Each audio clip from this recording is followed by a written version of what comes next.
How's it going, Yankee fans? Welcome back to Fireside Yankees with your boys, Alex and Ryan. So, my friends, interesting conversation to be had today. Is there a new number one prospect in the Yankees farm system? Now, we know Fangraphs just dropped their top 30 prospect report for the Yankees, and, a couple other outlets are also suggesting that Spencer Jones, a guy we drafted out of Vanderbilt not 2 years ago, is our number one prospect now. And I and Ryan, we both don't agree with this. And I think you guys probably will be on the same side as us. Now, we're going to break this down, who we think the number one prospect is, a couple of guys that are really promising, taking big steps forward, guys that you should be looking at, watching closely this upcoming season, or in fact, you don't have to do it. We'll do it for you, and we'll report back exactly what these guys are doing so you can keep up with all your prospect news and the future of this Yankee organization. Guys we utilize via trade, or that could be serviceable MLB players for us, if not great ones, in the future. So we're going to talk about Spencer Jones first and foremost, Ryan. I want to break down exactly why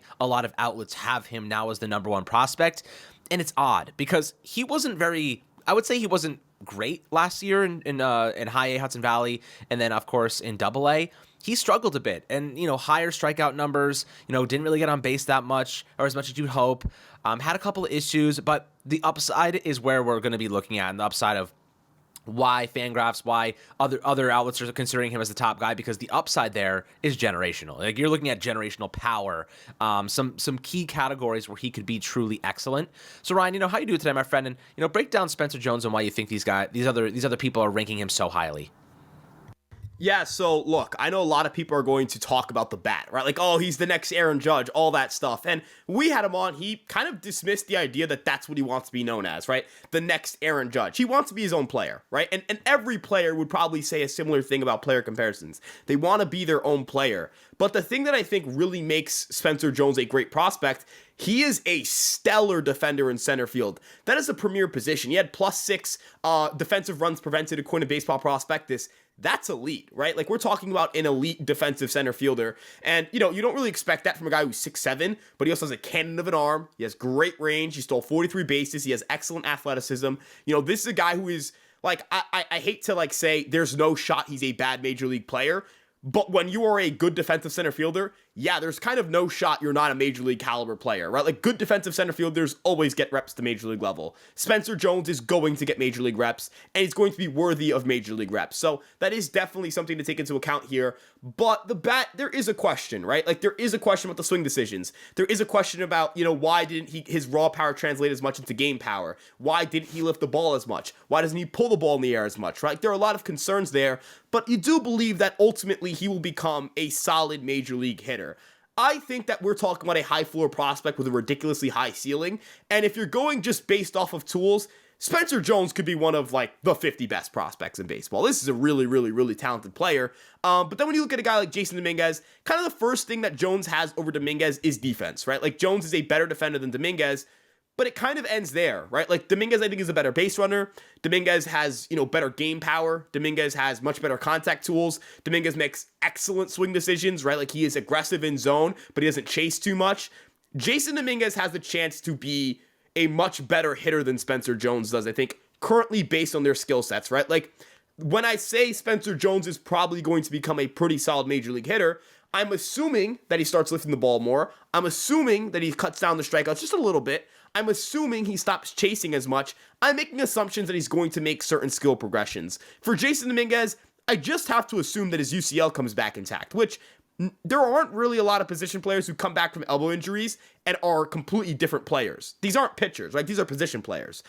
So, do I think that, Jason Dominguez is clearly 100% going to be better than Spencer Jones at baseball? No, because these are prospects, right? We're talking about a 20-year-old kid and a 22-year-old kid. I'm saying kid, and both of these people are older than me, but, you get my point, right? These are both young players who have very little to no major league experience, right? And I think they have a combined, 10, 11, 12 games above Double A, Spencer Jones never played there. Dominguez had a cup of coffee and dipped. But, the one thing I'll say is I just think there's a lot of inaccurate opinions about Jason Dominguez out there. There are a lot of people who on Fangraphs, it's like he's a extreme power over hit guy. That's a very misleading sentence. Jason Dominguez has never been a guy who sells out for power. This is a guy who's always been a patient hitter. He ran relatively league average swinging strike rates at Double A. They got significantly better. He struck out like 17.6% of the time from the second half of the season onwards. He got to the major leagues, and whiffs were a big issue for him as well. I think if we're trying to sit here and make the argument that Jason Dominguez is a power over hit guy, that immediately means you fundamentally don't understand the hitter that Jason Dominguez is. He is a patient hitter. He is a hitter who, tries to see the ball through. He's not super pull heavy. This is a guy who does have good opposite field power. We've seen it, at the major league level. We've seen it at various levels of the minor leagues. I just think that there's a lot of people they were always anti Jason Dominguez because of the Mike Trout comps, because of the Mickey Mantle comps. And were those unfair and irrational? Absolutely. But we are about 3 years removed from that point in time. And, at this point in time, Jason Dominguez is a ridiculously talented player, a remarkably gifted athlete, and a guy who, look, I don't think he's going to stick in center field, and that's fine. That's why you have Spencer Jones. Let him do that, right? But he'll profile pretty well for a corner outfield spot. This is a guy with great speed. This is a guy who should have a pretty decent arm. I mean, we didn't really get to judge his arm at the major league level because he was playing through a freaking torn UCL. And mind you, when he was playing through a freaking torn UCL, he was the best player on the team when he was on the team. So, I think the upside is really high for his bat. I believe the same is true for Jones. But I do think at this point in time, you have to rank Dominguez over Jones. I don't think that's a diss on Jones. That's not a Jones isn't that good. It's more of a Dominguez could be special offensively. And Jones still has some things he has to work through. But again, Jones, excellent defender, excellent athlete. I expect him to be a center fielder at the major league level. And I'm pretty confident in that, even if he doesn't really hit.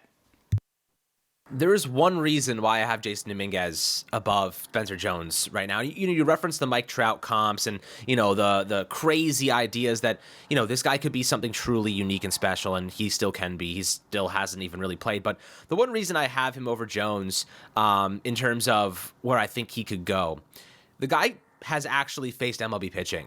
And in 8 games, he hit 4 homers. I think he's the first Yankee ever to come and hit 4 homers in his first 8 games.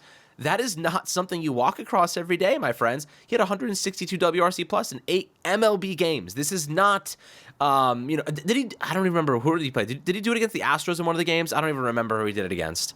Yeah, he had the 2 home runs in that Astros series against some 2 quality pitchers. He takes Justin Verlander the other way on an outside fastball, and then he gets a slider down and in from Christian Javier, and he hammers it to right field. Incredible His pitchers. hit tool is excellent. Yeah, exactly.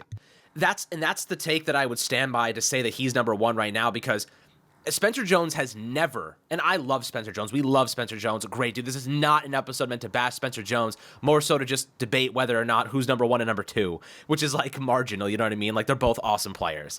But I have Jason higher than him simply because he has hit a home run off of a Hall of Fame pitcher. Spencer Jones has never even sniffed a Hall of Fame pitcher. So it's totally different situations we're talking about. Not to mention, Dominguez is 2 years younger than Spencer Jones, and he's done it, right? And he's done it against Justin Verlander and Christian Javier, another great arm.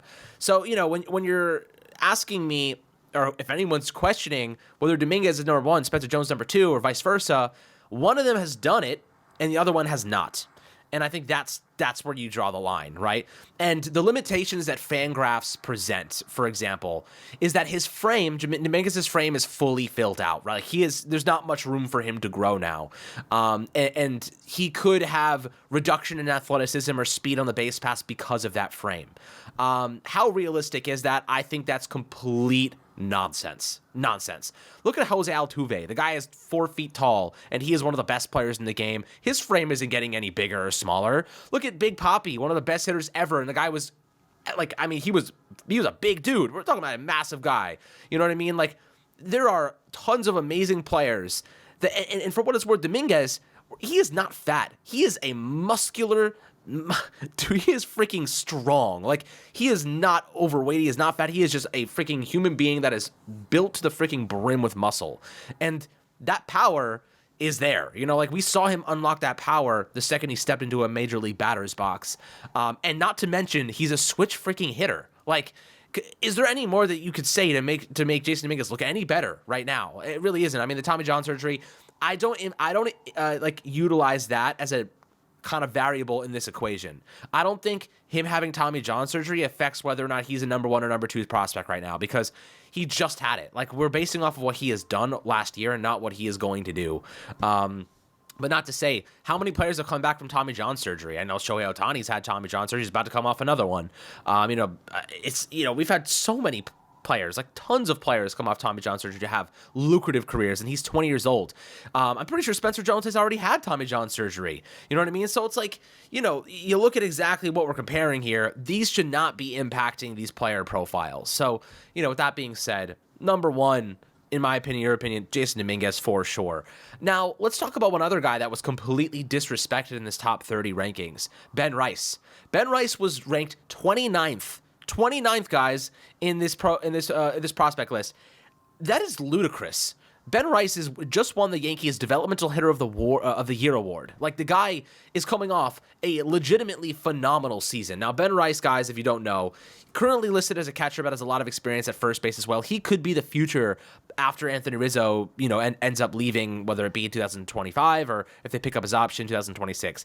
Ben Rice is 24 years old. They need him to step up really soon. He's a former 12th round draft pick. Really great dude. We've talked to him on social media. Last year in Double-A, big sample size, 48 games, 222 plate appearances. He slashed .327 with a 401 OBP and 648 slugging rate, 182 WRC plus, 16 homers and 48 RBIs.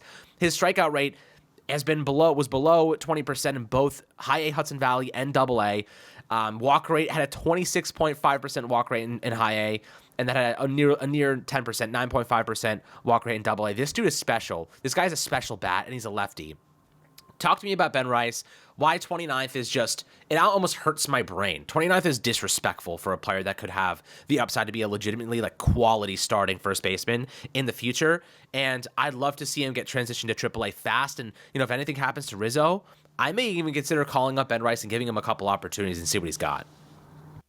Yeah, the issue I really have here is that, I guess if you're ranking for upside, right, you would drop Rice a little bit because he is the majority of his value has to come out of his bat. Even if he plays first base, that's still going to be the case, right? That rhymed. But the majority of his value is going to have to come out of his bat. I understand that does limit his profile. I don't think he's a top 5 prospect in the organization. I don't think that you're going to see him in any top 10 lists even, right? But where you are supposed to see him is right outside of that, right? In that 10 to 15 range, because of the bat, right? This is a guy who has extreme loft in his swing. This guy can pull the ball in the air a ton. There isn't a lot of swing and miss, even though he does do that. He pulls the ball a lot, and there is an extreme chase in his profile as well. He's a really good hitter. Now, he doesn't hit lefties. He was really bad against lefties. That's a big question mark. Completely agree, completely understand. But he's still a good hitter, right? We're talking about a guy whose median outcome is likely better than most guys in the organization because of how close he is to the major league level, right? I understand if we're thinking okay, ceiling, median outcomes, all that stuff. Maybe Ben Rice's ceiling is lower than some of the other guys, that are younger or whatever it may be.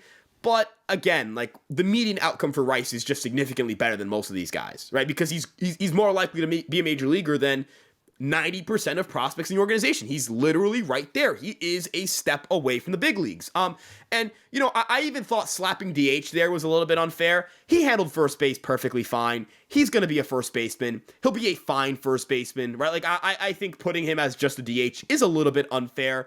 I had another beef with how they kind of ranked Selvage. Not that that 18 is disrespectful, but tops out at 93. He threw 130 pitches harder than 93 miles an hour. Not just 93, and I'm counting 93.9 as not harder than 93. If I count anything above 93.0, that number probably gets closer to 200. So, and that's just at single A. That's not counting anything that happened in high A. So, I just felt like a lot of these write-ups were just super simplistic in terms of just overviewing things. Even Everson Pereira, right? I know he wasn't very good in his major league stint, but come on, the 17th best prospect in the organization, a guy who's a consensus top 100 everywhere, right? And they were it's more likely that Cabrera bounced back and claims left field for his own, or that Florial gets those chances. No, Florial's not getting those chances over Pereira. The Yankees called up Pereira before they called up Florial. The Yankees have consistently valued Pereira more than Florial. And let's be real here, left field's not up for grabs. Left field is Alex Verdugo's, right? I don't mean to sit here and say there's no chance that anybody gets hurt in that starting lineup, but there is no left field battle. There isn't a left field battle for Cabrera to win. It's Alex Verdugo's, right? We're not, I understand that spring training battles are exciting, The one for shortstop was exciting, but it's a lot more fun to say, yeah, we have a left fielder. We don't need to have Oswaldo Cabrera and Aaron Hicks battle it out. I mean, I said this on a live stream yesterday.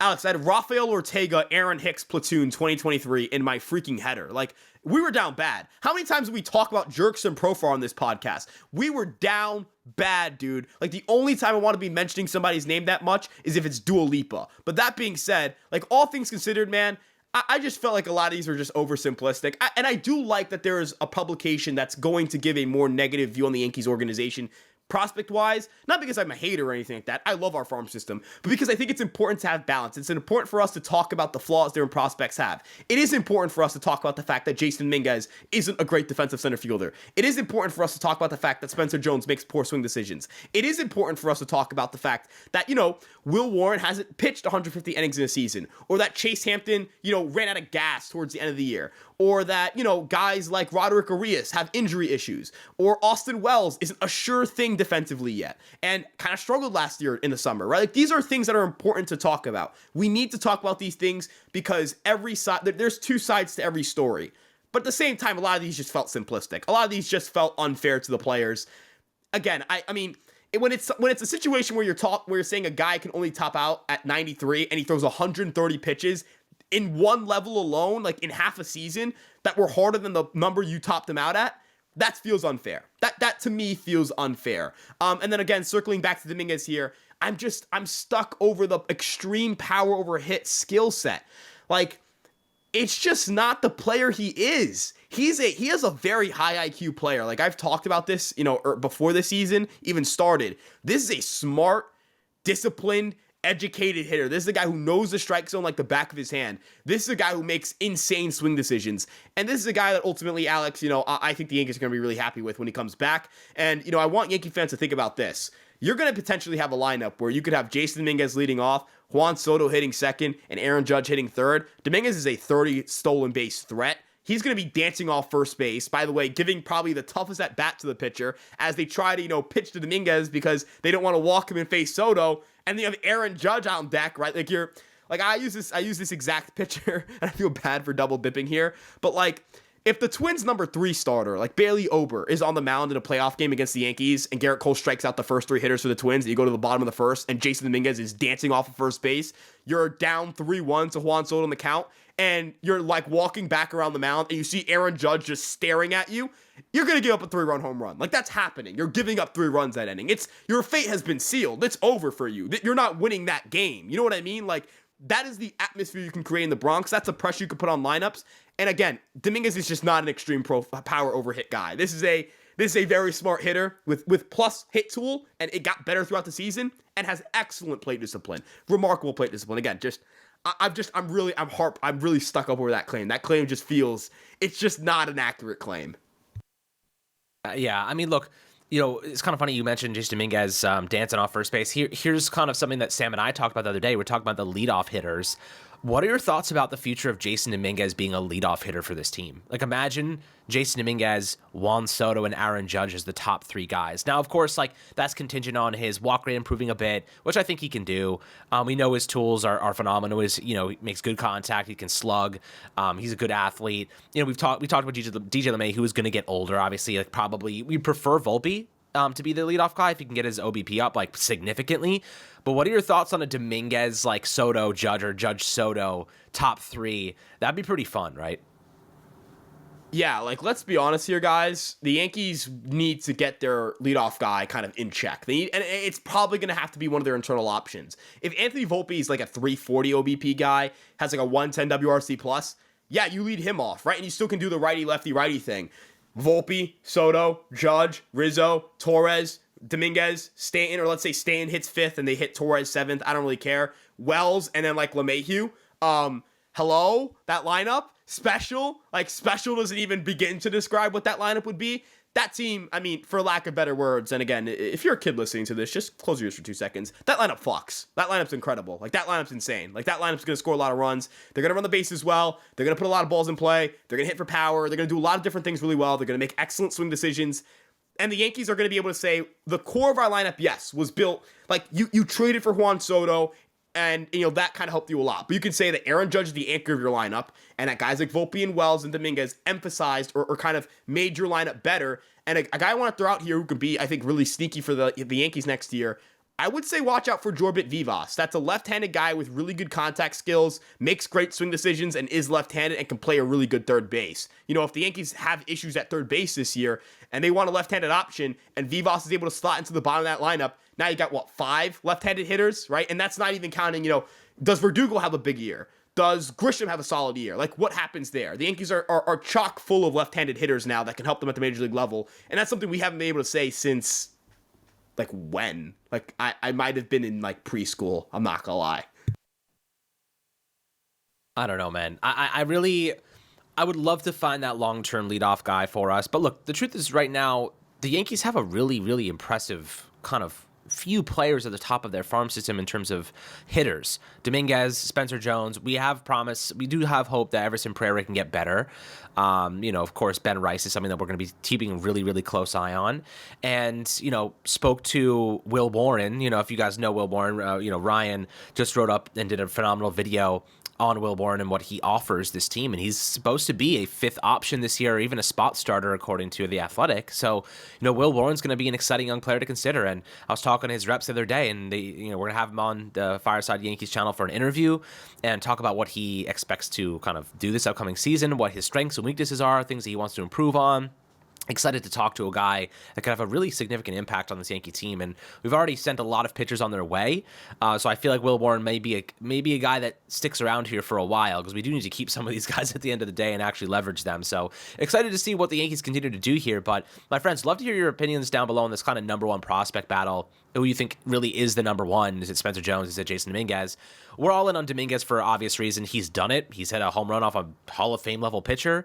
I think with that being said, and that's all that really needs to be, kind of showcased in terms of the reasons why he is that top gun right now and what he can do at the MLB level. Hopefully, we'll see him in 2024 towards the end of the season. If not, 2025, he can start in left field when Alex Verdugo's contract inevitably comes to an end and he hits free agency. So, love to hear your thoughts below in the YouTube comment section. As always, my friends, make sure to like and subscribe, and we'll catch you guys on the next Fireside Yankees episode.